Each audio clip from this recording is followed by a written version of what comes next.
Hey folks, this is Kalani. I'm going to be looking at Foreman Spur. This is the second boss in the Twilight Arbor Ether path, so that's the new path introduced with this patch. And we're going to be looking at his abilities and a few tactics on how you can deal with them and eventually take him down. So, the first thing to look at is his Whirling Axe ability. Now, he'll start whirling around in a nice circle, but he actually starts moving, so you'll need to bear that in mind.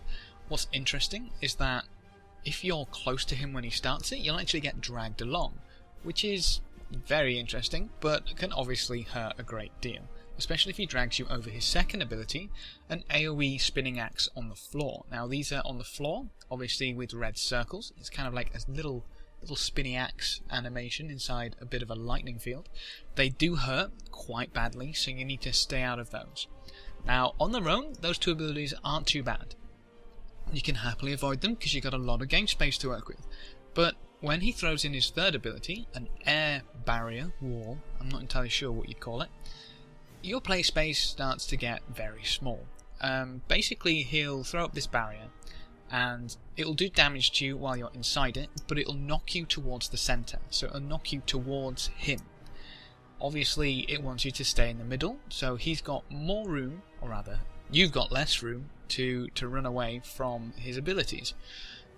It can combo quite badly if you get a lot of axe area effects on the floor inside the barrier, and then he's kind of ripping into everyone. It can be quite dangerous, but it's not too bad. A lot of damage, and you can easily take him down without too much fuss.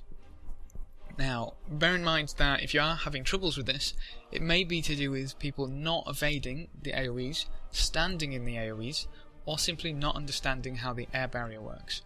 One thing to point out rather about the air barrier is that if you're outside of it, on the far outside of it, you're probably not in range to DPS the boss.